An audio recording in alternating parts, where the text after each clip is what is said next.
साल 1994 CIA agent ऑल्ड्रिच AIIMS के double agent होने की बात बाहर आते ही इंटेलिजेंस वर्ल्ड में गजब का भूचाल आया।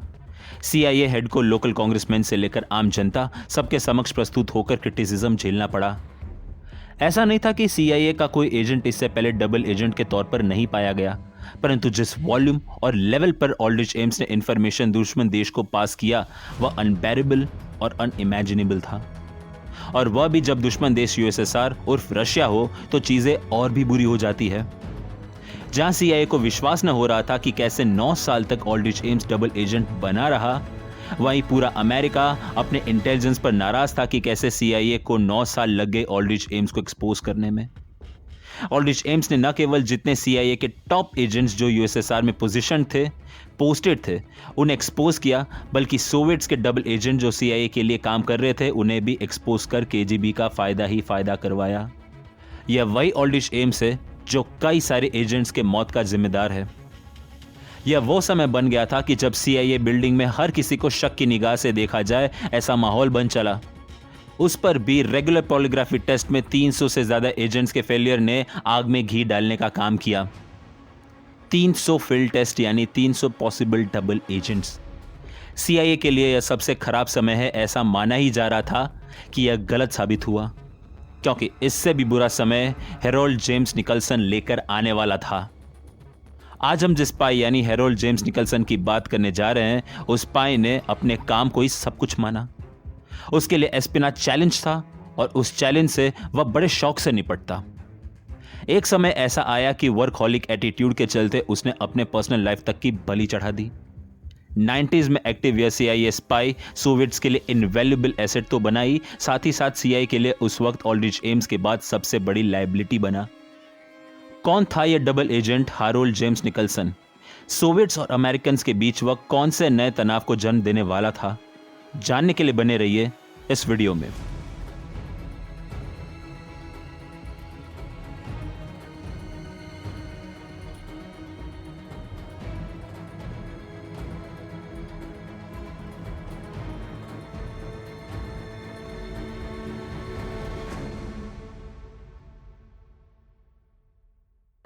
इस वीडियो में आगे बढ़ने से पहले आप सभी को बता दें कि बियॉन्ड द स्टोरी अब स्पॉटिफाई पर आ चुका है। आप सभी सब्सक्राइबर्स जो हमारा परिवार है, आप सभी ने मिलकर इस यूट्यूब चैनल को हद से ज़्यादा सपोर्ट किया है। आप सब स्पॉटिफाई पर भी हमारे साथ जुड़ एक नया परिवार बनाते हैं।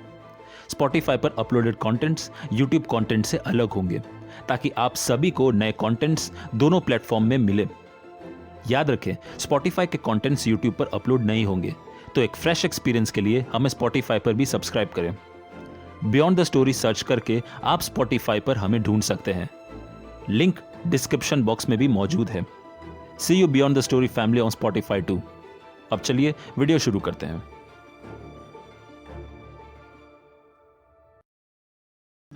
हेरोल्ड जेम्स निकलसन का जन्म नवंबर 17, 1950 ओरेगॉन के वुडबर्न में हुआ था। उनके पिताजी एयरफोर्स ऑफिसर थे। शुरुआती दिनों में हेरोल्ड को दोस्त बनाने में मुश्किलें होती। उसका कारण था उनकी शाइनेस और पिताजी के कांस्टेंट ड्यूटी स्टेशन के ट्रांसफर्स। हेरोल्ड ने अपनी हाई स्कूल कैलिफोर्निया के एडवर्ड्स एयरफोर्स बेस में पूरी की। आगे चलकर हेरोल्ड ने अपनी पढ़ाई ओरेगॉन स्टेट यूनिवर्सिटी में की, जहां उनकी मुलाकात लॉरा सू कूपर से हुई। दोनों का स्वभाव लगभग एक सा था, इसलिए दोनों में दोस्ती गहरी हुई। आपको यह भी बता दें कि लॉरा सू कूपर से ही आगे चलकर हेरोल्ड की शादी हुई। खैर, साल 1973 हेरोल्ड निकलसन ग्रेजुएट हुए और इसी के साथ वे आर्मी में सेकंड लेफ्टिनेंट के तौर पर कमीशन हुए। हेरोल्ड को आर्मी की लाइफ भाने लगी और उनका परफॉर्मेंस भी अच्छा रहता। आगे चलकर उनका performance US army intelligence unit में एज कैप्टन और कंपनी कमांडर तौर पर अद्भुत रहा। उन्होंने स्क्रीमिंग ईगल्स, जो आर्मी का 101 एयरबोर्न डिवीजन है, उसमें अपनी सर्विस दी। अपनी ट्रेनिंग क्रिप्टोग्राफी में करने के कारण आर्मी इंटेलिजेंस में स्टाफ पोजीशन भी हासिल की। जहां हेरोल्ड निकलसन का प्रोग्रेस पर प्रोग्रेस हो रहा था, जितना ज्यादा वे खुश थे, उतना ही निराश आर्मी लाइफ से उनकी पत्नी थी। और उसका एकमात्र कारण था हेरोल्ड का एक पोस्ट से दूसरे पोस्ट कांस्टेंट ट्रांसफर। इसी बीच साल 1978 हेरोल्ड और लॉरा को एक पुत्र प्राप्ति हुई और इसी साल हेरोल्ड ने अपनी आर्मी लाइफ को क्विट कर अपने परिवार के साथ हैंसन सिटी शिफ्ट हुए। यहां उन्होंने जानी मानी प्राइवेट कंपनी हॉलमार्क कार्ड्स में जॉब शुरू की। जॉब शुरू तो की, परंतु यहां हेरोल्ड बोर होने लगे। अब तक जो उन्होंने आर्मी लाइफ जी वो बहुत चैलेंजिंग और एक्साइटिंग थी, जबकि हॉलमार्क कार्ड्स में इन दोनों चीजों की सख्त कमी थी। हेरोल्ड ने 1 साल के भीतर यह जॉब छोड़ दी। इसके बाद साल 1980 आया और यह साल उनके जिंदगी का नया अध्याय होने वाला था, और वह इसीलिए क्योंकि वे CIA ज्वाइन करने वाले थे। CIA ज्वाइन करते उन्होंने कैंपेरी वर्जीनिया में top secret training program join किया, और बहुत जल्दी वे ओवरसीज पोस्टिंग और अलग अलग एस्पिनाज असाइनमेंट में जुड़ गए। हेरोल्ड निकलसन की एक खास बात थी कि वे हमेशा कुछ नया सीखने को आतुर रहते, इसलिए अपने करियर में लगभग आधी से ज्यादा दुनिया में वे काम कर चुके थे। उन्होंने CIA के लिए intelligence operation against foreign intelligence service में एज एन ऑपरेशन ऑफिसर के तौर पर काम किया। साल 1982 तक हेरोल्ड ने USSR इंटेलिजेंस पर बेहतरीन काम किया। साल 1982 से 1985 हेरोल्ड ने CIA के लिए फिलीपींस के मनीला में काम किया, जहां CIA द्वारा टारगेटेड सोवियत ऑफिशियल से उनका डायरेक्ट कांटेक्ट बना। साल 1985 से 1987 वे बैंकॉक में स्टेशन थे, और साल 1987 से 1979 में वे टोक्यो स्टेशन थे। साल 1990 से 1992 में वे बुकारेस्ट, जो रोमानिया में है, वहां as a chief of station नियुक्त थे। लेकिन यह वो समय भी बना जब हेरोल्ड निकलसन पर्सनल प्रॉब्लम से घिरे। उनकी पत्नी हेरोल्ड के इस लाइफस्टाइल से बिल्कुल खुश न थी। किसी एक जगह पर टिक कर काम न करना, कांस्टेंट मूवमेंट, काम के सिवाय घर में कुछ खास सहयोग नहीं। लॉरा पूरी तरह से हताश थी। उनका यह मानना था कि अकेले वे 3 बच्चों को नहीं संभाल सकती। वहीं दूसरी तरफ पर्सनल प्रॉब्लम्स हेरोल्ड के ऑफिशियल वर्क पर अच्छा खासा असर छोड़े था। ऑफिसर्स को हेरोल्ड के और उसके काम करने के तरीकों में फर्क साफ साफ नजर आ रहा था। हेरोल्ड के साथ ही काम करने वाले जॉन R. डेविस जूनियर, जो निकलसन के कार्यकाल के अंतिम 3 महीने के दौरान रोमानिया में अमेरिकी राजदूत थे, याद करते कि निकलसन को दूतावास रखने के वे बिल्कुल इच्छुक न थे। कुछ साल बाद जब निकलसन की डबल एजेंट की बात सामने आई, तो डेविस ने कहा कि हेरोल्ड ने जो किया उसके लिए उसे सीरियस साइकोलॉजिकल प्रॉब्लम का सामना करना पड़ा होगा, वरना इतना बेहतरीन व ईमानदारी से काम करने वाला आदमी अपने देश से धोखा देकर डबल एजेंट क्यों बनेगा। खैर, अगर वापस आए हेरोल्ड के पर्सनल लाइफ पर, तो चीजें सिर्फ बिगड़ ही रही थी। हेरोल्ड अपनी लाइफ बैलेंस करने में विफल रहा। बच्चों और पत्नी के साथ वेकेशंस या कोई छोटी सी हॉलिडे तक नहीं। He was good with his work। यही कारण था कि CIA उन्हें अलग अलग असाइनमेंट दिए जा रही थी। उनके करियर ग्राफ को देखें तो 23 साल के पीरियड में वे अलग अलग 21 जगहों पर पोस्टिंग ली, जो अपने आप में किसी भी फैमिली के लिए फ्रस्ट्रेटिंग है।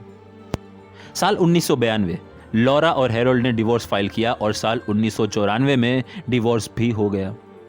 रही बात तीनों बच्चों के कस्टडी की, तो वह हेरोल्ड को मिली। उसका एकमात्र कारण पाया गया कि लॉरा को जबरदस्त एंगर इशू है, जो बच्चों पर नेगेटिव इंपैक्ट ला रहा था। खैर, डिवोर्स हुआ और यहां से हेरोल्ड की लाइफ एकाएक बदलने वाली थी। ऐसा नहीं था कि CIA हेरोल्ड निकलसन के पर्सनल लाइफ को ऑब्जर्व नहीं कर रही थी, लेकिन CIA भी क्या करे, ऐसे प्रॉब्लम्स टिपिकल हो चले थे। CIA के हायर ऑफिशियल्स का ऐसे प्रॉब्लम्स में फंसना व मिड 40s में डिवोर्स बहुत आम सी बात हो चली थी। परंतु इन मेंटल इश्यूज में ऑफिसर्स कुछ गलत कदम ले रहे थे, CIA यह भी अच्छे से जानती थी। जनरली फॉरेन इंटेलिजेंस सर्विस द्वारा रिक्रूट हो जाना सबसे बड़ा थ्रेट था। 1992 से 1994 अपने 2 साल के पर्सनल डिस्ट्रेस के दौरान निकलसन मलेशिया के कोलालंपुर में as a deputy chief of operation के तौर पर था। बस इसी दौरान उसका रिलेशन एक थाई लड़की के साथ शुरू हुआ। यह रिलेशन इतना सीरियस होने लगा कि एक समय वो उस थाई लड़की से भी शादी करने को तैयार हो चला। साल 1994 से 1996 हेरोल्ड निकलसन ने वर्जीनिया में CIA के क्लासिफाइड स्पेशल ट्रेनिंग सेंटर में एज एन इंस्ट्रक्टर काम किया। साल 1996 अपने करियर में प्रोग्रेस करते हुए CIA हेडक्वार्टर्स में as a branch chief in the counter terrorism centre में भी काम किया। लेकिन यहां एक गजब का ट्विस्ट भी है। हेरोल्ड निकलसन ने 1994 से 1996 के दौरान रशियन इंटेलिजेंस में अपनी पहचान बनाई। कई इंटेलिजेंस ऑफिसर के साथ हेरोल्ड ने अपने रिलेशन एस्टैब्लिश किए। हेरोल्ड ने उसके अंडर जितने भी ट्रेनीज थे सबके इंफॉर्मेशन सोवियट्स तक पहुंचाए। सोवियत इंटेलिजेंस के लिए यह सारे इंफॉर्मेशन किसी गोल्ड डस्ट से कम न थे। यहां से ही Harold Nicholson was all set to be the double agent. इसी बीच हेरोल्ड के कुछ एक्टिविटी CIA ने भी नोटिस किए। जैसे हेरोल्ड की सोवियत ऑफिशियल्स के साथ सोवियत एम्बेसी यानी मलेशिया में 4 बार मीटिंग हुई।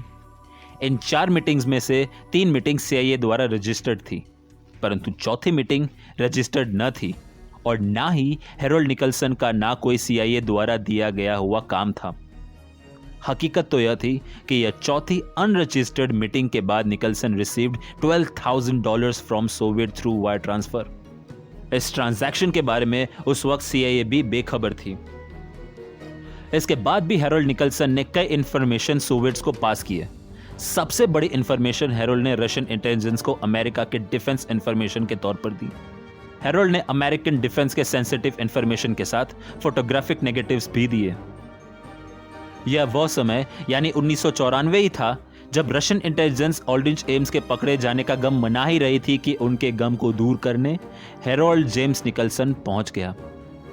हेरोल्ड निकलसन एक के बाद एक सेंसिटिव इंफॉर्मेशन रशियन इंटेलिजेंस को पास किए जा रहा था। सब कुछ एज प्लान्ड चल रहा था, परंतु CIA और FBI के रडार में हेरोल्ड जल्द आ गया और उसका कारण था उसका 3 कंटिन्यूअस टाइम पॉलीग्राफिक टेस्ट में फेल होना।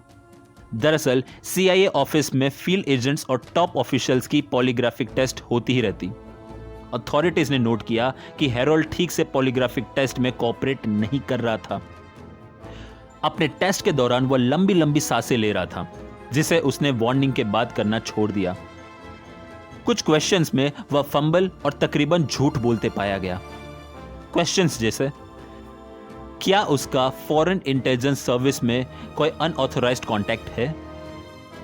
क्या कोई ऐसा कांटेक्ट है फॉरेन इंटेलिजेंस सर्विस का जो वह CIA से छिपा रहा है? इन प्रश्नों का हेरोल्ड ने CIA एग्जामिनर को ठीक से जवाब न दिया। कुछ मुश्किलें हेरोल्ड निकलसन की और भी बढ़ने वाली थी। CIA ने कुछ मोल्स सोवियत इंटेलिजेंस में भी क्रिएट किए थे। ऐसा नहीं कि सिर्फ सोवियट्स मोल क्रिएट करना जानते थे दूसरे इंटेलिजेंस में, CIA ने भी मोल्स क्रिएट किए थे। उस अनक्लासिफाइड मोल ने इंफॉर्मेशन CIA को पास करते हुए कहा कि CIA के एक सुपीरियर ऑफिसर्स को चेचनिया रिबेल के बारे में इंफॉर्मेशन निकलवाने का काम सोवियत इंटेलिजेंस ने सौंपा है। आप सभी दर्शकों को बता दें कि रशिया और चेचनिया के बीच उस वक्त गजब का संघर्ष चल रहा था। चेचनिया के आतंक को समझने के लिए हमने ऑलरेडी एक वीडियो बनाया है, जिसे आप देख सकते हैं, लिंक डिस्क्रिप्शन बॉक्स में है। खैर, चेचनिया रिबेल्स के मूवमेंट और एक्टिविटीज रशिया के लिए बहुत इंपॉर्टेंट थे और यह बात निकलसन अच्छे से जानता था, इसलिए उसने इंफॉर्मेशन गैदर करने का काम शुरू किया। निकलसन ट्रेनी प्रोग्रामर भी था, इसलिए वह यूरोप में स्टेशन्ड CIA ऑफिसर से चेचनिया रिबेल के बारे में पूछता और यह कहता कि उनके अंडर ट्रेनीज को चेचनिया मूवमेंट्स का लेसन समझाना बहुत जरूरी है। ऑफिसर्स ने यह बात कह के टाल दी कि ट्रेनिंग प्रोग्राम में स्टूडेंट्स को यह लेसन्स के बारे में बताने का प्रोग्राम है ही नहीं। अगर उसे यह लेसन सिखाना है तो CIA के समक्ष प्रपोजल रखना होगा, उसके बाद ही उसे चेचनिया के बारे में इंफॉर्मेशन दी जा सकती है। लेकिन हेरोल्ड यहां सरतक हुआ, उसने लेसन्स में कोई चेंज हो ऐसा प्रपोजल रखा ही नहीं।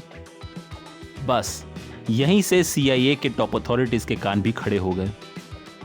आप दर्शकों को बता दें कि एस्पिनाज में एक अनरिटन रूल है कि कोई भी फील्ड एजेंट या ऑफिसर अपने अपने सौंपे डिपार्टमेंट्स के अलावा किसी और डिपार्टमेंट से ना पूछ सकता है कुछ, ना घुस सकता है।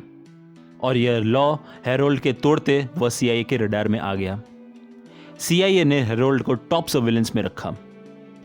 निकलसन को थाईलैंड, मलेशिया, सिंगापुर ट्रैवल्स के वक्त वॉच पर रखा गया। सिंगापुर के दौरान यह पाया गया कि जिस गाड़ी में हेरोल्ड घूम रहा था वह रशियन एम्बेसी की गाड़ी थी और यह जो मीटिंग हेरोल्ड व सोवियत इंटेलिजेंस के बीच हो रही थी वह पूरी तरह से अनऑथराइज्ड थी और ना ही हेरोल्ड ऐसे कोई मीटिंग्स के रिकॉर्ड CIA को बता रहा था। धीरे धीरे CIA के साथ FBI भी जुड़ गई हेरोल्ड निकलसन इन्वेस्टिगेशन केस में। जब हेरोल्ड USA यानी अपने घर वापस आया तो FBI ने यह भी पाया कि बड़े अमाउंट्स में हेरोल्ड अपने बैंक्स में कैश डिपॉजिट कर रहा है। यहां तक इन कैश से हेरोल्ड ने अपने कार लोन को भी चुकाया और 3 बच्चों के जॉइंट अकाउंट खोल उसमें लार्ज अमाउंट डिपॉजिट करता जा रहा था। इन सब के बीच FBI इन बड़े अमाउंट्स के सोर्सेज का पता नहीं लगा पा रही थी। इसके बाद CIA ने निकोलसन को CIA हेडक्वार्टर्स के काउंटर टेररिज्म यूनिट में मैनेजमेंट पोजीशन दी। यहां CIA हेरोल्ड को और क्लोजली मॉनिटर करना चाहती थी। CIA ने हेरोल्ड का सोवियत इंटेलिजेंस का एक्सेस लिमिट कर दिया। आगे चलकर FBI ने हेरोल्ड निकलसन द्वारा अपने हैंडलर्स के मेल को रिकवर किया। यह मेल हेरोल्ड ने जिस नाम को पोस्ट किया था वह नाम था नेविल आर स्टार्शे। इस नाम को FBI ने हर पॉसिबल जगह सर्कुलेट किया, परंतु इस नाम का कोई व्यक्ति एग्जिस्ट ही नहीं करता था। यहां तक जिस एड्रेस से इसे पोस्ट होना था वहां भी नेविल आर स्टार्शे नाम का कोई व्यक्ति था ही नहीं।